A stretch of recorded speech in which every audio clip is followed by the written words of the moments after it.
Selamat datang di channel Gen Husna. Sebelum kita mulai, aku mau mengucapkan terima kasih karena sudah meluangkan waktu untuk menonton video ini.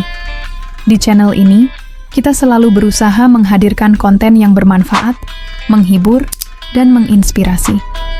Gak usah berlama-lama, yuk mari kita mulai. Assalamualaikum warahmatullahi wabarakatuh. Teman-teman, bicara tentang bulan Ramadan yang akan berlaku di tahun ini, maka kita akan temukan pertengahan Ramadan itu hari Jumat nanti. Coba kalian cek kalender, bahwa Ramadan tahun ini pertengahannya jatuh di hari Jumat. Nah, ketika Ramadan ini akan jatuh di hari Jumat, maka ada hadis Nabi Shallallahu Alaihi Wasallam yang sangat-sangat mengkhawatirkan, sangat-sangat menakutkan. Saya akan bacakan hadisnya dulu. Disebutkan dalam sebuah riwayat dari Abdullah ibnu Mas'ud radhiyallahu anhu, isi hadisnya seperti ini. Perhatikan hadis ini, ngeri kalau kita baca. Apabila terdapat suara yang sangat dahsyat di bulan Ramadan, maka akan terjadi huru-hara di bulan Syawal. Akan banyak golongan manusia yang saling memisahkan diri di bulan Zulqa'dah. Akan terjadi pertumpahan darah di bulan Zulhijjah dan juga bulan Muharram. Kemudian Rasul ditanya, apa yang harus dilakukan di bulan Muharram? Orang ini bertanya 3 kali. Maka Nabi Shallallahu Alaihi Wasallam bersabda, sangat disayangkan sekali saat itu manusia akan saling membunuh dan sangat kacau keadaannya. Maka kami bertanya lagi, suara apa yang dahsyat itu wahai Rasulullah, yang akan terjadi di pertengahan Ramadan itu? Maka Rasul mengatakan, suara itu terjadi di pertengahan bulan Ramadan, bertepatan dengan malam Jumat, dan suara dahsyat ini akan membangunkan orang-orang yang sedang tidur, menjatuhkan orang-orang yang sedang berdiri, menjadikan para wanita-wanita terhempas dari kamar-kamar mereka. Pada saat itu akan banyak terjadi gempa. Pada saat itu, cuaca yang sangat dingin akan menerpa. Hal itu apabila pertengahan bulan Ramadan di tahun itu bertepatan dengan malam Jumat. Apabila kalian melaksanakan sholat subuh di hari Jumat pada pertengahan bulan Ramadan, maka masuklah kalian ke dalam rumah-rumah kalian, kuncilah pintu-pintu rumah kalian, tutuplah jendela-jendela rumah kalian, dan selimutilah diri-diri kalian, serta tutuplah telinga-telinga kalian. Apabila kalian merasa ada suara dahsyat, maka bersungkurlah, sujud kepada Allah Subhanahu wa Ta'ala, seraya berzikir, Maha suci Allah, Maha suci Allah, Maha suci Allah, wahai Rabb kami, Maha suci Allah. Teman-teman, hadis ini dijadikan sandaran oleh sebagian doa tentang akan terjadi huru-hara jika pertengahan Ramadan jatuh pada hari Jumat. Beberapa hari lagi kita akan memasuki bulan suci Ramadan. Artinya sebentar lagi akan terjadi huru-hara dahsyat. Ini menurut hadis ini. Masalahnya teman-teman, apakah hadis ini derajatnya syahih? Ataukah derajatnya doif? Kalau seandainya hadis ini syahih, maka tentu kondisinya akan sangat mengerikan. Karena akan terjadi di pertengahan bulan Ramadan, itu suara yang maha dahsyat. Karena dalam riwayat akan ada bintang berekor, kemudian mengelilingi di langit. Kemudian akan muncul meteor yang akan tertumpah ke permukaan bumi. Dari situ juga dijelaskan akan muncul duhon. Selama 40 hari, duhon itu asap tebal akan mengelilingi satu dunia. Dan ketika itu, ilmu teknologi sudah tidak akan berfungsi. Maka dari sekarang kalian harus mengambil uang-uang kalian. Sebelum ATM macet, dari sekarang sudah harus mengumpulkan kurma dan makanan. Sebelum tidak ada yang jual kurma dan beras. Ini redaksi hadis yang mengerikan. Masalahnya, hadis ini memang banyak beberapa redaksi yang mirip. Di antaranya hadis Abu Hurairah radhiyallahu anhu. Kemudian juga hadis dari Fairuz Ad-Dailani. Juga kurang lebih seperti ini redaksinya. Bahwa di pertengahan bulan Ramadan, hari Jumat akan terjadi huru-hara yang luar biasa. Dan itu akan berkepanjangan sampai bulan Zulhijjah. Bulan Zulhijjah itu bulan orang naik haji. Bahkan di bulan Muharramnya, itu akan terjadi pembunuhan yang luar biasa. Katanya Mekkah, ini akan bertumpah darah. Teman-teman, jika kalian mendengar hadis ini, maka di sini para ulama mengatakan bahwa hadis ini tidaklah benar. Disebutkan oleh Al-Imam Az-Zahabi, rahimahullahu ta'ala. Hadis ini adalah hadis maudhu, hadis palsu, dan juga Al-Imam Ibnu Jauzi mengomentari juga hadis yang redaksinya sama, tapi dari jalur Abu Hurairah, itu pun dikatakan hadisun maudhu'unan Rasulillah. Kata Ibnu Jauzi, hadis itu maudhu palsu. mengatasnamakan kepada Nabi Shallallahu Alaihi Wasallam. Kemudian juga dikatakan oleh Al-Ukaili rahimahullahu taala, seorang pakar hadis. Dia mengatakan tidak ada asalnya dari seorang perawi yang dianggap terpercaya. Bahkan dari segi yang tetap pun tidak ada. Tidak ada sumbernya hadis ini. Bahkan dikatakan oleh Imam Hakim, hadis ini aneh matanya. Bahkan Syekh bin Baz rahimahullahu ta'ala juga mengomentari hadis ini dan mengomentari bahwa hadis ini adalah hadis yang batil. Nah, dan Syekh Albani juga mengatakan hadis ini maudhu palsu. Kalau sudah tahu derajat hadis ini, mestinya siapapun yang menceritakan tentang hadis ini, maka dia harus menceritakan tentang derajat hadis ini. Sebab kalau disampaikan begitu saja, maka ini akan mengkhawatirkan manusia. Bayangkan coba, sebentar lagi akan terjadi api yang akan menyala di mana-mana akibat meteor yang jatuh ke bumi. Kemudian akan terjadi kepulan asap yang menjadi duhon, yang akan meliputi satu dunia itu selama 40 hari.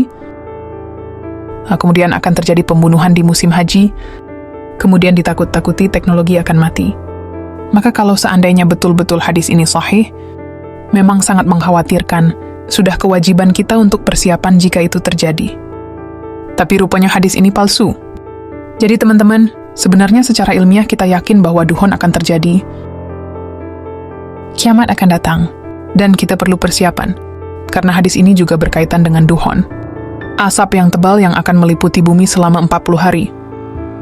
Dan ini bukan terjadi hanya di Indonesia saja, tetapi terjadi satu dunia. Dan duhon ini sangat membahayakan.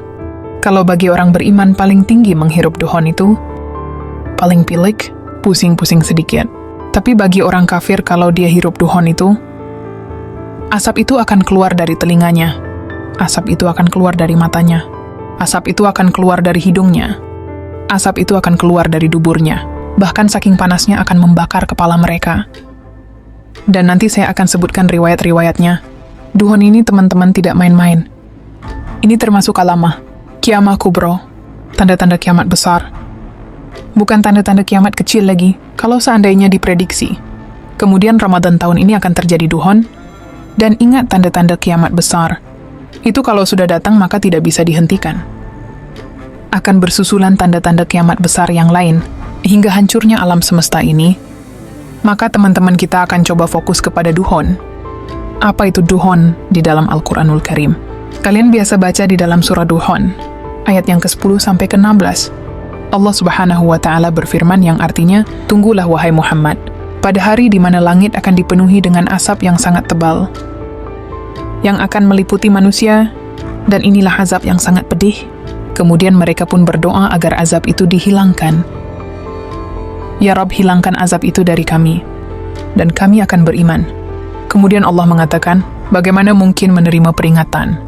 Padahal sebelumnya telah datang seorang Rasul yang amanah kepada mereka. Kemudian mereka pun berpaling dan mengatakan bahwa Rasul itu adalah orang gila. Makanya Allah mengatakan, sesungguhnya kami yang telah menghilangkan azab, tapi kembali kalian menjadi ingkar. Kami akan menghantam mereka, dan kami akan membalas dengan balasan yang setimpal. Teman-teman, surah Dukhon. Ini adalah dalil dari Al-Quran tentang adanya asap tebal. Kemudian apa makna Dukhon itu? Duhon itu dalam bahasa Arab artinya adalah kalau ada kayu yang dibakar, kemudian asap yang mengepul ke atas, itu namanya duhon. Duhon itu adalah asap yang Allah Subhanahu wa Ta'ala ciptakan. Asap yang sangat hitam, yang akan meliputi satu dunia selama 40 hari. Seorang muslim pun akan pilek dan pusing walaupun sedikit, tapi orang kafir banyak yang meninggal. Tidak tahan dengan sakitnya asap tebal itu.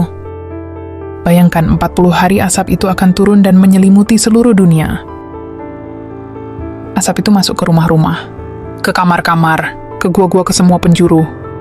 Sehingga semua orang menghirup, dan tidak ada yang tidak menghirup. Jadi asap ini mengerikan. Makanya duhon itu termasuk alamat kiamat besar. Sebenarnya kalau masalah duhon, riwayat-riwayat duhon ini banyak diriwayatkan para sahabat Nabi. Namun kapan duhon ini terjadi? Apakah betul sebagaimana yang digembur-gemborkan bahwa duhon itu terjadi nanti, Ramadan yang pertengahannya jatuh pada hari Jumat, artinya sebentar lagi? Dan apakah memang tertibnya seperti itu? Duhon kemudian baru Dajjal, kemudian turunnya Isa bin Maryam dan begitu seterusnya. Teman-teman, untuk itu tidak ada hadis yang menjelaskan tentang tertib. Karena hadis itu redaksi ke redaksi. Ada yang dimulai duhon, ada yang dimulai bukan duhon. Yang dimulai dengan duhon saja. Pakai kalimat zakaroh menyebutkan, artinya Rasul tidak menyebutkan seperti itu. Lalu siapa yang pertama menyusun duhon? Kedua Dajjal, ketiga Isa ibnu Maryam. Kok muncul tertib seperti itu? Nah, ini semua kembali kepada ijtihad para ulama. Kalau ijtihad para ulama berarti bisa benar, bisa salah. Karena Rasul tidak menyebutkan 1, 2, 3, 4, 5 duhon muncul duluan. Tidak ada memang riwayat duhon pertama. Tapi tidak semua riwayat meletakkan duhon pertama. Ada meletakkan Dajjal yang pertama keluar. Ada yang mengatakan terbitnya matahari dari arah barat itu yang pertama. Jadi tidak bisa kita pastikan mana yang duluan. Tetapi teman-teman, saya akan mengambil pendapat yang paling cantik dalam hal ini. Pendapat dari Imam Ibnu Hajar. Imam Ibnu Hajar adalah pengarang kitab Fathul Bari, syarah daripada Sahih Al-Bukhari. Siapa yang tidak kenal sama Al-Hafiz Ibnu Hajar Al-Asqalani, pengarang kitab Bulughul Maram? Banyak karyanya. Apa kata beliau? Tanda-tanda kiamat besar itu terbagi menjadi 3. Ada tanda-tanda yang menyebar di bumi, ada tanda-tanda yang menyebar di langit, dan ada tanda-tanda yang menunjukkan hanya beberapa langkah kepada terjadinya kiamat besar. Adapun tanda-tanda awal, kata beliau, tanda-tanda awal yang akan merubah tatanan bumi. Pertama keluarnya Dajjal, kemudian turunnya Isa, dan kemudian keluarnya Yakjuj dan Makjuj. Kemudian terjadi 3 gempa. Ini kalau 4 perkara muncul, maka akan merubah tatanan bumi. Yang kedua, tanda-tanda akan merubah tatanan langit dari tanda-tanda kiamat besar. Pertama duhon, yang kedua terbitnya matahari dari arah barat. Yang ketiga keluarnya dabah, binatang melata yang bisa bicara. Ini yang akan merubah tatanan langit. Dan yang terakhir tanda kiamat, yang mendekati kepada kiamat besar. Dan itu dimulai dari api yang menggiring umat manusia dari Yaman menuju Syam. Nanti manusia akan berkumpul di situ. Dan Allah kiamatkan. Jadi tertib ini, kata Imam Ibnu Hajar, adalah tertib yang disebutkan oleh Al-Imam At-Thayyibi. Imam At-Thayyibi ini termasuk ulama hadis, ulama tafsir, dan dia yang mensyarah kitab Misqatul Mashabi. Memang seorang ulama besar, dan itu disebutkan oleh Al-Imam Ibnu Hajar rahimahullahu ta'ala. Jadi posisi duhon itu di tengah, bukan di awal. Jadi kalau kita urut, Dajjal dulu, kemudian baru turunnya Isa ibnu Maryam, kemudian keluarnya Yakjuj dan Makjuj, kemudian gempa dari arah barat, gempa dari arah timur, gempa dari Jazirah Arab, baru kemudian duhon, asap tebal. Setelah itu barulah terbitnya matahari dari arah barat. Setelah itu lagi keluarlah dabah. Dan yang terakhir, api yang menggiring manusia sampai ke Syam. Begitu tertibnya, yang ini saja ijtihad ulama. Karena dalam masalah tertib ini ulama sangat dahsyat. Perselisihannya tidak bisa diprediksi. Ini yang pertama, ini yang kedua, ini yang ketiga. Semua punya tertib masing-masing. Ini adalah perkara gaib. Ini bukan perkara-perkara mudah. Ini perkara keyakinan. Adapun tentang masalah perselisihan duhon. Pertama, ulama mengatakan bahwa duhon itu sudah pernah terjadi. Kapan terjadinya? Di zaman Rasulullah. Dan itu adalah pendapat dari Abdullah ibnu Mas'ud, sudah terjadi duhon itu. Dan pendapat Abdullah bin Mas'ud ini dikuatkan oleh Imam Ibnu Jarir. At-Tabari dikuatkan pendapat Ibnu Mas'ud ini, bahwa duhon sudah terjadi dan tidak mungkin ada lagi. Sebagaimana perkataan Abdullah bin Mas'ud, ada 5 perkara yang sudah berlalu. Salah satunya adalah duhon. Kemudian pendapat yang kedua, dan ini pendapat kebanyakan atau mayoritas para ulama, salafan wa khalafan. Baik ulama salaf, ulama terdahulu, atau ulama yang khalaf, ulama yang sekarang, seperti dahulu Ali bin Abi Thalib, kemudian Abdullah ibnu Abbas, kemudian Abu Sa'id al-Khudri, dan ini juga dikuatkan oleh Al-Hafiz Ibnu Katsir. Abdullah bin Umar juga berpendapat seperti ini. Duhon itu, kata mereka, adalah tanda-tanda dari tanda-tanda kiamat besar yang belum terjadi. Kapan terjadinya nanti? Sebelum matahari terbit dari arah barat. Bukan dari permulaan. Ini adalah pendapat yang kedua. Kemudian pendapat yang ketiga menggabungkan 2 pendapat ini, bahwa duhon itu ada 2. Ada duhon yang sudah terjadi di zaman Rasul, dan ada duhon yang merupakan tanda-tanda kiamat besar, dan itu akan terjadi nanti. Dan ini adalah pendapat An-Nawawi, kemudian Imam Qurtubi dalam tafsirnya. Dan At-Tabari juga menguatkan pendapat yang ketiga ini. Tetapi yang roji, wallahu alam, bahwa dukun itu belum terjadi. Semoga sedikit ini ada manfaatnya. Barakallahu fikum.